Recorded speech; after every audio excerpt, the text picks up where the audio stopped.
अगर इससे मैंने स्विच करनी होती मैं नेक्सॉन पे नहीं करके अब मैं XUV 300 पे कर सकता हूँ। ऐसा लगा कि सीमेंट का बना हुआ है दरवाजा। बस यही लगा कि अगर पांचों बंदे बैठ के करेंगे तो टायर स्लिप मारेंगे, क्या होता था, या लोड नहीं उठा पाते? लोड नहीं उठाती थी वो, उसको घर ही बैठा के ले आते थे। अब क्या करता। फिर उसने क्या किया, पिछले का जो चार्ज था वो भी काट दिया, आगे वाले भी फ्री में किए। फिर मैं बोला आप कंप्लेंट वापस ले लो, मैंने कहा मैं अब एक और डालूंगा। ये वो 900 रुपए थे कि अगर ग्राहक जागरूक ना हो तो देखे जाएगा। ठीक है, जागरूकता चेक कर रहे हैं कितना। इससे पहले मैंने सर्विस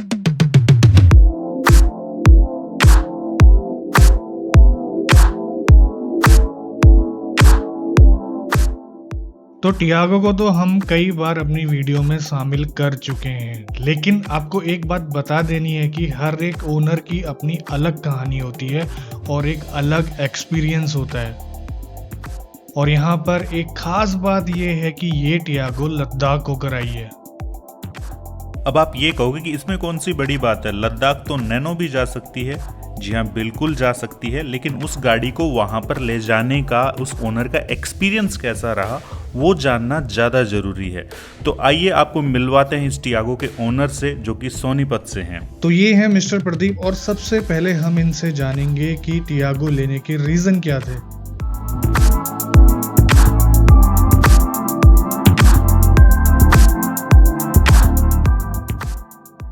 टियागो फैमिली की प्रेफरेंस थी है कि फैमिली कार चाहिए। 2 व्हीलर पे अगर 4 व्हीलर पे स्विच हो रहा बंदा तो पहले सेफ्टी देखता है अपनी। पहले हम गए थे स्विफ्ट LXI पे, टोकन मनी भी दे दिया था 10,000 रुपये। तो उन्होंने कहा कि 1.5 महीने की वेटिंग है हमारी। फिर उसके बाद गए, फादर साहब बोले कि नहीं मुझे तो कल ही गाड़ी चाहिए, संडे वाले दिन ही चाहिए, जो कि पॉसिबल नहीं था स्विफ्ट के साथ। हाँ पॉसिबल ही नहीं था। फिर इसके साथ पास गए तो उन्होंने कहा कि सेम डे डिलीवरी दे देंगे। ठीक है जी। मैंने गाड़ी में बैठा, मैंने दरवाज़ा बंद किया ना जैसे ही, मैंने कहा यही गाड़ी लेनी है अब तो।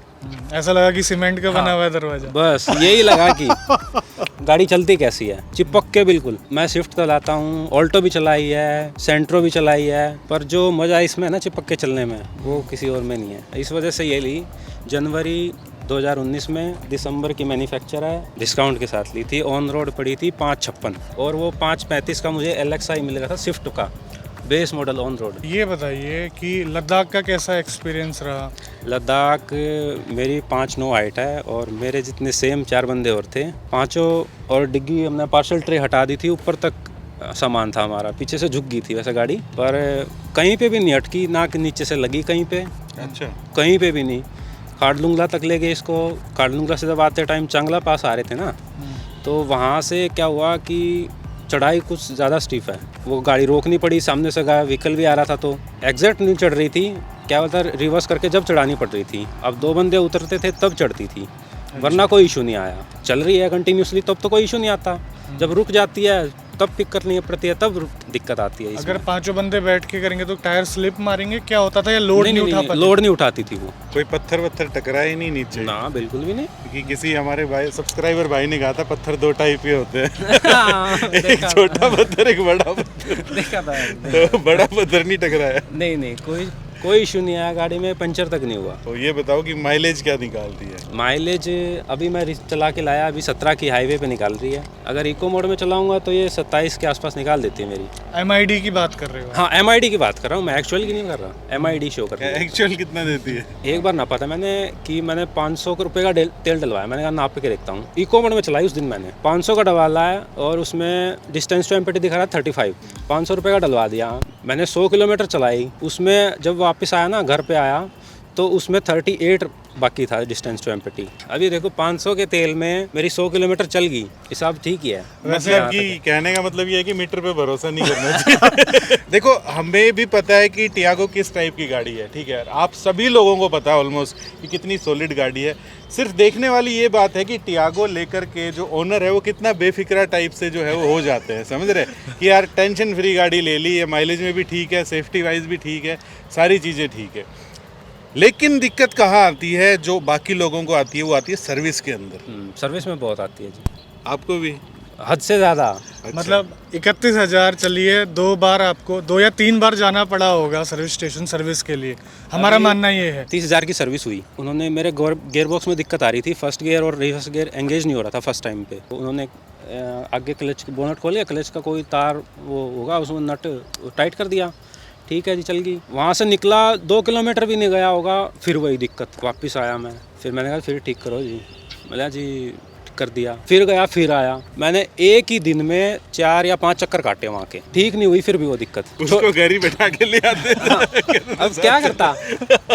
अब मेरे सामने जैसे चला के देखकर ठीक चल रहा है, मेरे से टेस्ट ड्राइव करवा ली, ठीक चल रही है, बाहर लेके जाऊँ फिर वही दिक्कत। मैंने कहा तुम्हारे साथ में बैठने के बाद ठीक चलती है, मेरे साथ क्यों होती है ये काम। हुआ फिर छोटा भाई लेके गया इसको, वो लेके गया तो उसकी क्लच बिल्कुल फ्री हो गई, तार ही टूट गया, वो इतना टाइट कर दिया उन्होंने। कलेश ही कटा। तो मैंने इमरजेंसी में कॉल किया, फिर मैंने कहा टो करके ले जाओ भाई। तो लेके गए वो, कि बोलते हैं सर आपका बैटरी का पानी ओवरफ्लो होके क्लच की वायर जो नहीं तो वो फूक दी।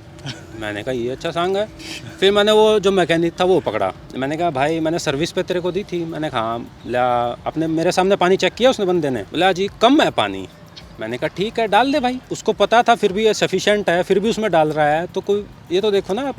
क्या वाकई में बैटरी के पानी की वजह से हुआ था या नहीं हुआ था? हाँ, अभी भी लीकेज है, अभी थोड़ा थोड़ा गीला दिखेगा ऊपर को। अगर मैं वारंटी में चेंज कराना चाहूँ तो कहते हैं आपकी बैटरी तो सही है, अब वारंटी खत्म होने के बाद बोल देंगे नहीं डलवाओ। सर्विस पे क्या हुआ, क्या उन्होंने मेरे से ना बोला कि आपके चारों टायर ब्रेक क्लीनिंग के। मैंने कहा ठीक है जी। उन्होंने रियर टायर के 800 रुपये लेबर चार्जेस है। मैंने कहा ठीक है। उन्होंने ये मुझे ये नहीं बताया कि वो सिर्फ रियर के हैं, फ्रंट के नहीं हैं। मैंने कहा उन्होंने पिछले क्लीन कर दिए, आगे वाले नहीं किए। मैंने कहा आगे वाले क्यों नहीं किए भाई? तो कहता है उसके अलग चार्जेस हैं, 1000 या समथिंग 1200 थे। मैंने कहा ऐसा क्यों है, तो पहले नहीं बताया तूने मुझे। तो मैं मैनेजर के पास गया, ना सर ये इसको तो होता है। मैंने कहा ठीक है जी, आपका होता है तो मैं टोल फ्री नंबर पर कॉल कर दिया मैंने कहा ऐसे ऐसे बात है जी, मेरे को लेबर चार्ज ज़्यादा मांग रहे हैं मेरे से, आप बताओ मुझे रियर के भी दोनों कंबाइन होते हैं या अलग अलग देना पड़ते हैं वो चार्ज? बोले आपको बताते हैं। उन्होंने काट दिया फ़ोन। फिर मेरे पास मैनेजर आता है, सर्विस मैनेजर, 10 मिनट बाद कि आपने कंप्लेंट डाली है? मैंने कहा हाँ जी बिल्कुल डाल लिया। बोला सर आपने क्यों डाल दी? अब मैं तो कह